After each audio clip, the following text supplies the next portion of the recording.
नहमदु नसल्ली अला रसूलिल करीम अम्मा बाद फ़ाऊज़ु बिल्लाहि मिनश शैतानिर रजीम बिस्मिल्लाहिर्रहमानिर रहीम रब्बि इश्रह लिी सदरी व यस्सिर ली अमरी वहलुल उक़दतम मिन लिसानी यफ़क़हू क़ौली। अस्सलामु अलैकुम वरहमतुल्लाहि वबरकातुहू। आज हम मज़ीद एक वीडियो लेकर आए हैं जिसमें अब इंशाअल्लाह एक एक सूरा कंप्लीट करी जाएगी। तो जब हम नमाज़ पढ़ा करेंगे तो इंशाअल्लाह आज के बाद जो भी सूरतें हैं उनका जो तर्जुमा हमने समझा है उसको हम इंशाअल्लाह याद करने की कोशिश करेंगे, इसको नोट डाउन करेंगे और जब भी नमाज़ पढ़ेंगे तो प्रैक्टिस भी करेंगे, उसको बार बार उसको दिमाग में लाने की कोशिश करेंगे ताकि उससे शऊर पैदा और खुशी और खुशी से नमाज़ अदा की जाए इंशाअल्लाह। ठीक है, तो आज हम सूरह इखलास लेते हैं। सबसे पहली सूरह और सबसे छोटी सूरह है और तौहीद के मामले में सबसे अहम सूरह है। एक बात बता दूं कि 3 सूरतें इसमें बहुत छोटी है जो एक अहमियत रखती है, जैसे कि कुल हु अल्लाहु अहद, ये स्पेशली अल्लाह के लिए है, तौहीद के लिए है कि अल्लाह एक है। और जो इन्ना अतैना कल कौसर है वो हुजूर पाक सल्लल्लाहु अलैहि वसल्लम के लिए है, स्पेशल उनके लिए नाजिल की गई है। और जो वल असर है वो हम सारी उम्मत है, उम्मत मोहम्मदीन मुस्लिमीन, उन लोगों के लिए है जो भी क़यामत तक आएंगे उन सब के लिए वल असर है। ठीक है, तो इंशाल्लाह जैसे जैसे हम उनका तर्जुमा करेंगे तब आपको समझ में आएगा कि क्यों ये उनके लिए स्पेशल और ख़ास है। तो जब वल असर आएगी तो वो हमारे लिए ख़ास है, तो हमें उसको भी इम्पोर्टेंट देनी है और उसको समझना है और उसको अमल में लाना है। तो सबसे पहले जो हमारा सुतून है इस्लाम का वो तौहीद है, तो इसीलिए मैंने सबसे पहली सूरत जो है ली है वो भी सूरह इखलास ली है, क्योंकि तौहीद अगर नहीं है, शिरक है अगर हमारे अकायद में कहीं ना कहीं जो हमें पता भी नहीं चल रहा पर शिरक कर रहे हैं तो शिरक की माफ़ी नहीं है। ठीक है, बाकी अल्लाह रहमान है, रहीम है, बड़े से बड़ा गुनाह अगर तौबा हम कर लेंगे तो कर भी लिया होगा तो माफ़ कर देगा, पर शिरक की माफ़ी नहीं है। ठीक है, तो ये समझने की ज़रूरत है। तो जब हम ये पढ़ेंगे तब हमें समझ में आएगा कि शिरक क्या होता है और शिरक से बचना कितना इम्पोर्टेंट है। तो सूरह अल इखलास हम शुरू करते हैं। औज़ु बिल्लाहि मिनश शैतानिर रजीम बिस्मिल्लाहिर्रहमानिर रहीम। इसका जो तारुफ़ है ये इब्तदाई मक्की सूरत है ना, मक्की सूरत है, मतलब मक्की और मदनी आपको अभी तक तो पता चल ही गया होगा कि हिजरत से पहले जो भी सूरतें या आयतें नाजिल हुई हुजूर पाक सल्लल्लाहु अलैहि वसल्लम के वही के रूप में वो मक्की कहलाती है। और हिजरत के बाद मतलब हिजरत की, उन्होंने मक्का से हिजरत की, मक्का से छोड़कर वो मदीना हमेशा हमेशा के लिए बस गए। तो 13 साल वो मक्का में रहे। जब नबूवत के बाद की बात बता रही हूँ, 40 साल में उनको नबूवत मिली और 63 साल की उम्र में उन्होंने वफ़ात पाई। तो हुजूर पाक सल्लल्लाहु का जो 23 साल का दौर था उसमें से 13 साल मक्का में रहे और 10 साल उन्होंने मदीना में बिताए। ठीक है, तो जो मदीना में 10 साल वो रहे और तब उस वक्त उस दौरान चाहे वो मदीना में थे या मदीना से बाहर थे या कभी कभी मक्का में भी हज करने या उम्रा करने आए होंगे, तो उस वक्त जो भी सूरतें या आयतें नाजिल हुई होगी तो उसको मदनी कहा जाता है। ठीक है, और ये जो है वो मक्की सूरत है। और मक्की सूरत में मैंने आपको पहले भी बता रखा है कि मक्की सूरत में ज़्यादातर इम्पोर्टेंस जो है वो तौहीद पे है, मतलब अल्लाह का तारुफ़ कराने पर और आखिरत के अजाब और उसके इनामात के ऊपर मबनी है। तो ये मक्की सूरत है। ये बहुत छोटी मगर बहुत अहम सूरत है। नमाज में इसको सिर्फ इस वजह से मत पढ़िए कि यह छोटी सी सूरत है, बल्कि इसकी अहमियत समझ के इसको सामने रखते हुए पढ़ना चाहिए।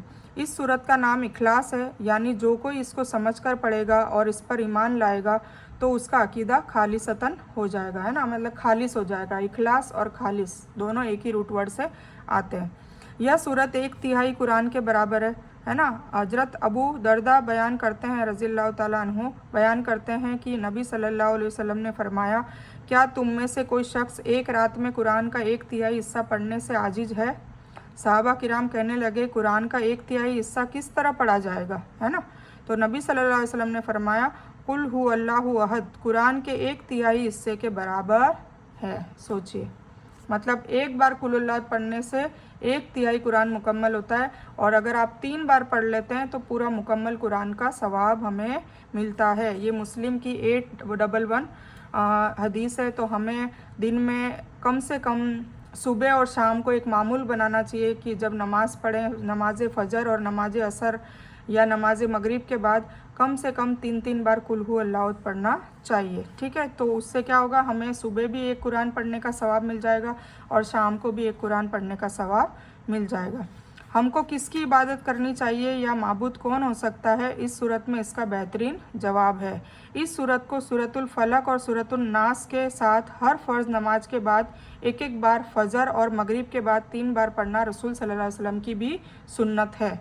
अब जहाँ पर सुन्नत आता है तो हमें पक्का अपने आप से वादा करना है, शेड्यूल बनाना है कि जो हुजूर पाक सल्लल्लाहु अलैहि वसल्लम ने किया उनकी हम नकल करेंगे। तो आज से आप लोग भी ये अब गांठ बांध लीजिए, आप शेड्यूल में लाएँ कि सूरतुल फलक और सूरतुल नास हर फ़र्ज़ नमाज के बाद एक एक बार पढ़ें, है ना। कौन कौन सी? तीनों कुल। और फजर और मगरिब के बाद 3 बार पढ़ें, जैसे अभी मैंने बताया जस्ट आपको। ये हुजूर पाक सल्लल्लाहु अलैहि वसल्लम की सुन्नत है, मतलब हुजूर पाक सल्लल्लाहु अलैहि वसल्लम खुद भी पढ़ा करते थे। ठीक है, तो कुल हु अल्लाहु अहद, कुल का मतलब होता है कह दीजिए। किसको कहने को कहा जा रहा है? हुजूर पाक सल्लल्लाहु अलैहि वसल्लम को। किससे कहा जा रहा है? हम लोगों से। उस वक्त जब कुफ़ारे मक्का थे तब उनको कहा जा रहा था, उनको खातिब करके कहा जा रहा था। और चूँकि ये कुरान जो है मौजज़े वाली किताब है और क़यामत तक के लिए है, इसके बाद कोई किताब आनी नहीं है, तो ये हमारे लिए भी है। ठीक है, और हमें हर आयत ऐसे पढ़नी है जैसे वो हम पर ही नाजिल हो रही है, हमारे लिए ही उसमें हिदायत कही जा रही है और हमारे लिए ही पेशन गोई है। ठीक है, हालांकि वो उस वक्त कुफ़ारे मक्का को कहा जा रहा था, पर उस वक्त हम नहीं थे इसलिए हमें नहीं कहा। पर ये सारी चीज़ें बाद में आखिरी खुतबे में कहा गया है कि कुरान का एक एक जो वर्ड है वो हर इंसान के लिए जो क़यामत तक आएगा। ठीक है, तो ये हमें मुखातिब करके कहा जा रहा है, कुल कह दीजिए, हु वह अल्लाह, है ना, अल्लाह के लिए वह अल्लाह एक है, अहद। अब एक है मतलब यकता है, उसके जैसा कोई भी नहीं है। ठीक है, एक तो पेन भी है। अब ऐसा पेन हो सकता है आप लोगों में से किसी के पास हो, एक मेरे पास है, एक आपके पास है, एक मोबाइल भी होता है, एक बॉटल भी होती है ना। तो वो एक नहीं, ये अहद है, वाहिद, मतलब अरबी में वाहिद जो होता है उसका मतलब एक होता है, और अहद का मतलब होता है यकता, उसके जैसा कोई नहीं, मतलब वो एक ही है। अल्लाह ऐसा एक है कि इसके जैसा कोई है ही नहीं, उसका शरीक कोई भी है ही नहीं। तो इसमें शिर्क बिल्कुल तोड़ दिया गया है। तो अल्लाह ने सबसे पहले ये बताया कि कह दीजिए नबी सल्लल्लाहु अलैहि वसल्लम अपनी उम्मत को, जो हाजिर है और जो गायब है, सबको, हु अल्लाहु, वह अल्लाह एक है, यकता है। ठीक है, अब अल्लाह अकेला है, इसके 4 अहम पहलू को मिसालों के साथ अच्छी तरह समझ लेते हैं। जात में एक है, मतलब अल्लाह एक है, अकेला है, उसका कोई माँ बाप भाई बहन बेटा बेटी कोई भी नहीं है। सिफ़ात में भी एक है, अल्लाह अपनी सिफ़ात में एक है, यानी उसकी सिफ़ात वाला कोई नहीं है। मसलन कोई गैब को नहीं जानता, कोई उसके जैसा सुन नहीं सकता, देख नहीं सकता, उस जैसी कोई मदद नहीं कर सकता, है ना। तो वो सिफ़ात में भी वो अकेला है। हुकूक में भी एक है, मतलब पूजा परस्तिश इबादत सिर्फ़ और सिर्फ अल्लाह का ही हक है। रुकू सजदा दुआ वगैरह भी सिर्फ़ और सिर्फ अल्लाह को ही करना चाहिए। तो अब इसमें हमें अपने आप को टटोलना है कि क्या हम किसी और को तो सजदा नहीं करते अल्लाह के सिवा, नाउज़ुबिल्लाह, या किसी और की इबादत तो नहीं करते, या किसी और की पूजा पाठ तो नहीं करते, है ना। या फिर जैसे कि ऊपर सिफ़ात में है मदद करने वाला भी वही है, तो क्या हम मदद किसी और से तो नहीं मांगते। तो ये सारी चीज़ों पे हमें गौर फिक्र करना चाहिए और अमल भी करना चाहिए।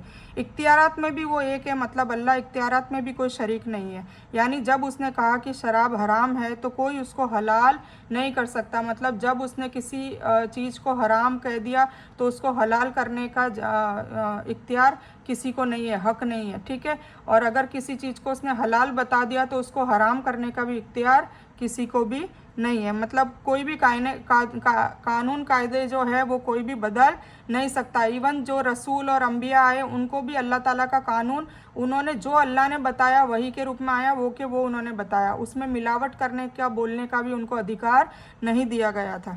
ठीक है, तो इख्तियारात में भी अल्लाह एक है, तो इसमें भी कोई शरीक नहीं है। तो सोचिए, वो जात में एक है, सिफ़ात में एक है, हुकूक में एक है और इख्तियारात में एक है। अब दुआ क्या है? अल्लाह मुझे सिर्फ आपकी ही इबादत की तौफीक दे दीजिए। एहतिसाब मतलब आज से हमें हिसाब लगाना है कि कितनी बार हमने अल्लाह के बजाय नफ्स की बात मानी। मतलब फ़जर की नमाज में हम सोए रहे, उठे नहीं, तो हमने हमारी नफ्स की मानी। ठीक है, हमको पर्दा करने का फ़र्ज़ कहा है, हमने पर्दा नहीं किया, हमने सोचते ही रह रहे हैं कि अभी हम शादी के बाद करेंगे या वो इवेंट हो जाए उसके बाद करेंगे, तो हम हमारी नफ्स की मान रहे हैं, तो हमने उस वक्त अल्लाह की नहीं मानी। तो गोया नफ्स को इला बनाया है कितनी बार हमने शैतान की इताअत की, शैतान की पैरवी की, मतलब शर्मो हया वाले काम करे, बेशर्मी वाले काम करे, है ना, लोगों को लड़ाने वाले काम करे, जुल्म जालिम का साथ दिया, हक पर जो था उसका साथ नहीं दिया। ये सारी चीज़ें हमें अपने आप को टटोलना है, यानी गोया उसी की इबादत करी, मतलब या तो शैतान की या अपने नफ्स की। तो क्यों की है? ख़राब दोस्तों या चीज़ों के ख़राब इस्तेमाल से, या इंटरनेट से, या मोबाइल के उससे, या बेकारी की वजह से, या सुस्ती की वजह से। कोई ना कोई हमारी गलत आदत होगी, उसकी वजह से ही हमारे अमल ख़राब होंगे ना। तो ये सारी चीज़ें का हमें हिसाब लगाना है और हमें अल्लाह ताला से तौबा करनी है, माफ़ी मांगनी है कि या अल्लाह ताला हमें आइंदा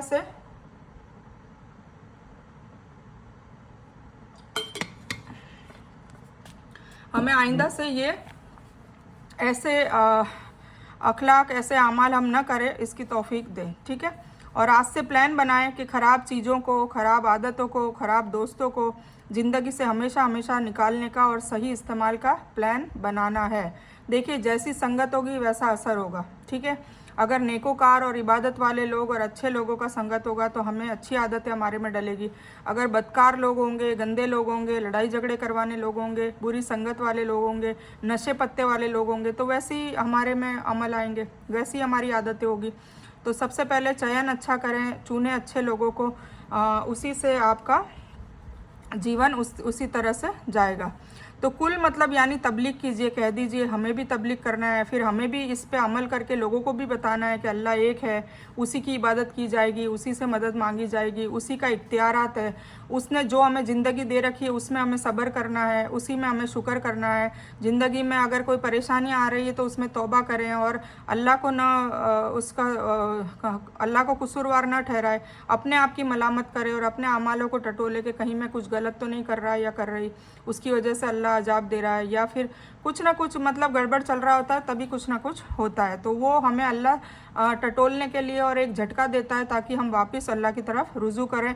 तो उसमें भी अल्लाह ताला का शुक्र अदा करना चाहिए कि एटलीस्ट अल्लाह ने जीते जी मरने से पहले हमें तौबा की तौफीक दे दी। ठीक है, तो तबलीग कीजिए, हमें तबलीग करना है हिकमत से, बेहतरीन अंदाज से करना है, जैसा कि अल्लाह के रसूल सल्लल्लाहु अलैहि वसल्लम ने किया था, है ना, प्यार से अच्छे भले तरीके से समझाएं। तौहीद के पैगाम को फैलाने के लिए इस सूरत को ख़ास तौर पर लोगों को पढ़कर सुनाइए और मानी भी समझाइए। मतलब एटलीस्ट आप सूरह इखलास का तर्जुमा हर घर में जाके हर लोगों से, अपने बिरादरी वालों से, अपने ख़ानदान वालों से, अपने रिश्तेदारों से, अपने परिवार वालों से, सबको ये कम से कम कुल हु अल्लाह का इसका मतलब और मफ़हूम को समझाना ज़रूरी है ताकि वो तौहीद पर आ जाए और शिर्क से हट जाए, क्योंकि शिर्क से बड़ा गुनाह कोई है ही नहीं।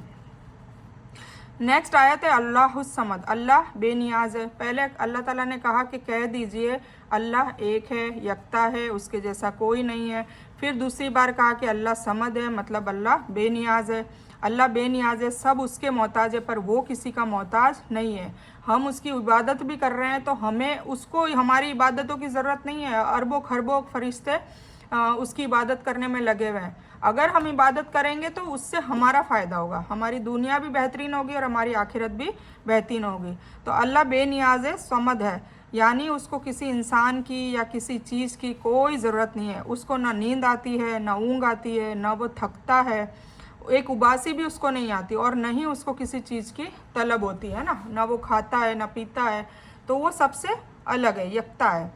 अल्लाह ही करोड़ों इंसानों और बेशुमार मखलूक़ात की ज़रूरतों को पूरा कर रहा है, वही रब है ना। इस तरह अल्लाह की अज़मत को जहन में रखते हुए इस आयत को पढ़ना चाहिए कि अल्लाह बहुत बेनियाज है। यह दुआ भी कर सकते हैं कि अल्लाह आज तक तू ही मेरी ज़रूरतों को पूरा करता रहा है, बेशक आगे भी तू अपनी रहमत से मेरी सारी ज़रूरतों को पूरा कर दे। ए अल्लाह, मुझको तू सिर्फ़ अपना मोहताज बनाना और किसी भी इंसान का, किसी भी जिन्नात का, किसी भी मखलूक का या हमारी नफ्स का मोहताज मत बनाना। ये हमेशा हमेशा ये दुआ आप बांध के रख लीजिए, हमेशा दुआ मांगनी है। फिर नेक्स्ट आयत है लम यलिद वलम युलद, बहुत ही बेहतरीन आयत है और इसमें नसाराओं को, यहूदियों को, सबको सबक दे दिया। या फिर हम मुस्लिमों में भी अब ये ऐब आ गया है, मैं आगे बताती हूँ कैसा आ गया है। तो लम यलिद, लम मतलब नहीं, यलिद मतलब किसी को भी पैदा नहीं किया, किसी को जना नहीं है उसने। वालिद कहते हैं ना अपन, वालिद, ये यलद उसका रूट वर्ड है। वालिद मतलब हमारे को पैदा करने वाले, हमारे अब्बा, वालिदा पैदा करने वाली। ठीक है, तो लम यलिद ये उसने किसी को नहीं जना, उसने किसी को पैदा नहीं करा। तो ये यलद जो है वो रूट वर्ड है, इसी से औलाद आया है, इसी से वालिद आया है, इसी से वालिदा आई है, इसी से विलादत आई है। विलादत का मतलब पैदा करने की जो प्रक्रिया होती है, पैदा करना, वो होती है विलादत। ठीक है, तो इस तरीके से ये यलिद जो वर्ड है वो इसमें से कई वर्ड निकलते हैं, वालिद, वालिदा, वालिदैन, औलाद, विलादत। तो इसको भी आप नोट करें और याद करने की कोशिश करें ताकि तर्जुमा याद रहेगा। तो लम यलिद मतलब उसको किसी ने जना नहीं है। वलम यूलद वो किसी से जना नहीं गया, है ना, मतलब उसने किसी को जना नहीं और किसी और ने उसको भी जना नहीं। तो ये बिल्कुल ही नसाराओं ने क्या करा, ईसा अलैहिस्सलाम को नाउज़ुबिल्लाह अल्लाह ताला का बेटा बना दिया, गुलू में, ठीक है, मतलब जाति में इतना प्यार दिया कि नाउज़ुबिल्लाह अल्लाह के शरीक कर दिया। अल्लाह का बेटा कहा तो शरीक कर दिया ना। तो ये उन्हीं का तोड़ है कि भाई लम यलिद वलम यूलद, उसने किसी को भी पैदा नहीं किया है। ईसा अलैहिस्सलाम को नहीं, उज़ैर अलैहिस्सलाम को नहीं। यहूदी लोग नाउज़ुबिल्लाह उज़ैर अलैहिस्सलाम को अल्लाह का बेटा समझते हैं। तो ये दोनों की कट कर दी। अब हमारे मुस्लिम में ये क्या होता है, मुस्लिम में ये है कि हम कुछ कई बार बुज़ुर्गों को या हुजूर पाक सल्लल्लाहु अलैहि वसल्लम को या कोई ऐसे बुज़ुर्गों को इतना ऊंचा ठहरा देते हैं, इतना नाउज़ुबिल्लाह इतनी उनकी कैटेगरी कर देते हैं कि अल्लाह के साथ शरीक कर देते हैं, है ना। अभी लेटेस्ट में ये फितना शुरू हो गया है कि हुजूर पाक सल्लल्लाहु और अल्लाह को एक कर दिया है। तो बेशक हुजूर पाक सल्लल्लाहु का जो रुतबा है, जो उनका ओहदा है, वो सबसे बेहतरीन बंदों में भी आ रहा है और उससे बेहतर उनका प्रमोशन है कि रसूल है और सारे अंबियाओं में रसूलों के सरदार है, बेशक है, पर अल्लाह के शरीक नहीं है, अल्लाह के बाद है। ये खुद हुजूर पाक सल्लल्लाहु अलैहि वसल्लम ने कई हदीसों में सहाबाओं को इस चीज़ की टीचिंग्स दी है, इसकी वार्निंग भी दी है।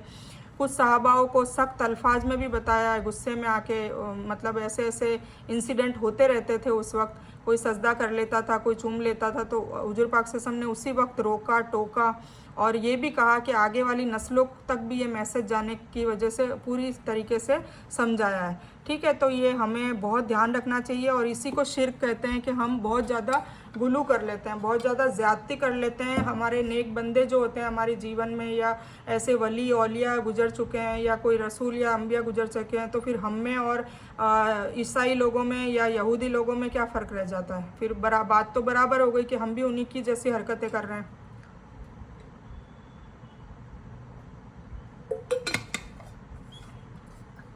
तो ये समझने की ज़रूरत है।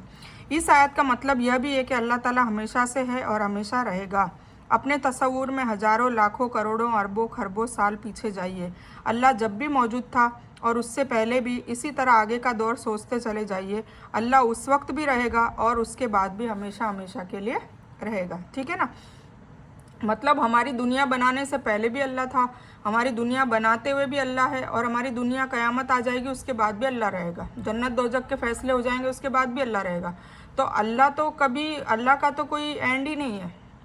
ठीक है, तो ये हमें सोचना चाहिए। अल्लाह ने इंसानों को बच्चे क्यों दिए? जब इंसान थक जाता है तो बच्चे उसका दिल बहलाते हैं, बूढ़ा हो जाता है तो बच्चे उसको सहारा देते हैं, मर जाता है तो बच्चे उसका नाम और काम जारी रखते हैं, है ना। उसकी जो भी परंपरा चली आ रही होती है, उसका जो भी व्यापार होता है, तिजारत होती है, उसके बच्चों के बच्चे, उनकी नस्लों को पालना करना, मतलब वो जिम्मा जब माँ बाप का जिम्मा होता है, उसके बाद बच्चे बड़े हो जाते हैं तो बच्चे उनका जिम्मा उठा लेते हैं। तो ये इसी वजह से ये पूरा कार्यक्रम चलता रहता है। तो मर जाता है तो बच्चे उसका नाम और काम जारी रखते हैं। अल्लाह ताला इन सारी कमजोरियों से पाक है। अल्लाह ताला में ये कोई सिफात नहीं है। वह थकता भी नहीं है, ना वो बोर होता है, ना वो बूढ़ा होता है। वह हमेशा से है, इसीलिए उसको ना कोई बाप है ना माँ है। वह हमेशा रहेगा, इसके लिए उसको कोई औलाद और किसी की भी ज़रूरत नहीं है। इस आयत को पढ़ते हुए इस पैगाम को 150 करोड़ ईसाइयों तक बेहतरीन अंदाज में मोहब्बत और हिकमत के साथ पहुंचाने की जिम्मेदारी भी महसूस कीजिए और बताने की कोशिश करें, है ना। तो यही दावत इसी तरह से होती है। और जो गलत अकीदा जो रखते हैं ईसा अलैहिस्सलाम के लिए कि वो अल्लाह के बेटे हैं, नाउज़ुबिल्लाह, तो उसको हटाने की कोशिश करें। ठीक है, फिर वलम यकुल्लहु कुफुवन अहद, ये आखिरी आयत है सूरत की। वलम व मतलब और, लम मतलब नहीं, यकुन मतलब है। ठीक है, तो और नहीं है, लहू उसका, कफुवन हमसर, वापस से वही बात बताई गई कि उसका हमसर, उसका शरीक कोई भी नहीं है और वो अहद है। ठीक है, तो अहद के दो मानी है, एक और कोई भी नहीं, उसके जैसा कोई मिसल नहीं है, कोई हमसर नहीं है, कोई शरीक नहीं है, उसके जैसा तो कोई है ही नहीं और हो भी नहीं सकता। तो ये तौहीद पे मुकम्मल आयत है और ये अल्लाह ताला ने स्पेशली खुद के लिए नाजिल की है। इसमें एक किस्सा आता है, तो वो किस्से की वजह से ये नाजिल होती है कि हुजूर पाक सल्लल्लाहु अलैहि वसल्लम को पूछा जाता है, कुछ लोग आते हैं, वो हुजूर पाक सल्लल्लाहु अलैहि वसल्लम से पूछते हैं कि ए रसूलुल्लाह सल्लल्लाहु अलैहि वसल्लम, हमको ये तो पता है कि इंसान खनखनाती गारे की मिट्टी से बना हुआ है, हमको ये भी पता है कि जिन्नात जो है वो आग से बना हुआ है, हमको ये भी पता है कि फ़रिश्ते जो है वो हिजाब के नूर से बने हुए हैं, पर तुम ये बता सकते हो कि अल्लाह किस चीज़ से बना हुआ है? अल्लाह का क्या तुम उसको कैरेक्टराइज कर सकते हो क्या, आइडेंटिफाई कर सकते हो क्या? हमें ये जानना है। तो उसी वक्त ये कुल हु अल्लाहु अहद नाजिल होती है और वही लेकर आते हैं, जिब्रील अलैहिस्सलाम आते हैं और जिब्रील अलैहिस्सलाम कहते हैं कि ये सूरत इनको पढ़कर सुनाओ। ठीक है, तो वो ऐसे ही मुखातिब करके ये सूरत नाजिल होती है। और इसमें तरीका भी है कि कुल, पहले यही कहा कि कह दीजिए, हुजूर पाक सल्लल्लाहु अलैहि वसल्लम को कहा कि कह दीजिए अल्लाह एक है, वो बहुत बेनियाज है, उसको किसी की ज़रूरत नहीं है, वो किसी से जना नहीं गया, उसने किसी को जना नहीं है, और उसका हमसर और उसके जैसा और उसकी लुक और वो सब कोई, मतलब सारी चीज़ पर्दे में है, तो उसके जैसा कोई है ही नहीं। तो ये सूरत उस वक्त नाजिल हुई थी। तो आई होप आपको समझ में आ गई होगी। और बस आज सूरह इखलास ही थी, तो आई होप आपको ये अब मुकम्मल बयान समझ में आ गया होगा। और आप इसकी स्क्रीनशॉट ले लें और इसको नोट डाउन करें। लिखने से, मैं बार बार कहती हूँ, लिखने से दिलो दिमाग में बैठती है, बात याद होती है। और लिखें, कोशिश करें। अल्लाह ताला की राह में अगर आप पेन चलाएंगे तो ये जो उंगली है, ये जितनी उंगलियों का, दिमाग का, आँखों का, एनर्जी का जो भी इस्तेमाल हुआ है अल्लाह की राह में, तो वो मैदान हशर में इस बात के गवाह बनेंगे। तो ये आपके लिए फ़ायदा ही है। और यहाँ भी फ़ायदा ये है कि आप इसको रिकॉर्ड कर लेंगे, लिखेंगे, तो आप लोगों तक ये बात बता सकते हैं, पहुँचा सकते हैं। ठीक है। और आज से नमाज़ों में भी प्रैक्टिस करें कि जब भी कुल हु अल्लाह पढ़ें तो इसका तर्जुमा जहन में रखें था, और इस एहसास के साथ पढ़ें तो इंशाल्लाह खुशू और खुजू आएगा। जब हमारा दिल, दिमाग और धड़कनें और हमारी ज़ुबान, कान, सब चीज़ें एक ही वर्ड पे, एक ही बात पे फोकस करने लग जाती है, कंसंट्रेट करने लग जाती है, तब हमारा ध्यान बिल्कुल नहीं भटकता है ना। शैतान भी उस वक्त कुछ भी नहीं कर सकता है। इसीलिए मैं आपको बार बार कहती हूँ कि जो भी कुरान आप पढ़ें, जो भी कुरान का जो भी सूरह पढ़ें, आयत पढ़ें, जो भी नमाज में जो भी आप पढ़ रहे हैं, जो जुमला है, सुभान रब्बिल अज़ीम पढ़ रहे हैं, या सुभान रब्बिल आला पढ़ रहे हैं, या अल्लाहु अकबर पढ़ रहे हैं, या अस्सलामु अलैकुम रहमतुल्लाह, जो भी पढ़ रहे हैं शुरू से लेकर आखिर तक, उन सब का आपको तर्जुमा अगर आएगा तो आप इंशाल्लाह खुशू और खुजू से नमाज अदा करने लग जाएंगे। और आपको दिल में एहसास होगा कि आज मैंने जो नमाज अदा की है वो नमाज बेहतरीन नमाज हुई है। तो इस बयान में कुछ भी दीन की अच्छी और हक बात आई हो, सिर्फ़ और सिर्फ अल्लाह की तरफ से है, और बुरी या गलत बात जो गलती से या जज्बात में आकर मेरे मुंह से कुछ भी गलत वर्ड या कोई बात निकल गई हो तो मेरी तरफ से। और इस गलती के लिए मैं अल्लाह जो अजल से और आप सभी लोगों से माफ़ी की तलबगार हूँ। मैं कोई आलिमा नहीं हूँ, सिर्फ तालिब इल्म हूँ। अल्लाह मेरी कोशिश से आप सभी को सही नफ़े बख्श इल्म पहुँचाए और मैं आप लोगों की हिदायत और हिकमत में सदका जारिया बनूँ, बस मेरी यही तमन्ना है। आमीन सुमामीन या रब्बल आलमीन। रब्बना आतीना मिन लदुनका रहमतम वही लना मिन अमरिना रशदा। अल्लाहुम्मा सल्ली अला मुहम्मद व अला आलि मुहम्मद कमा सल्लैता अला इब्राहीम व अला आलि इब्राहीम इन्नका हमीदुम मजीद। अल्लाहुम्मा बारिक अला मुहम्मद व अला आलि मुहम्मद कमा बारकता अला इब्राहीम व अला आलि इब्राहीम इन्नका हमीदुम मजीद। व आखिरु दावाना अनिल हम्दुलिल्लाहि रब्बिल आलमीन।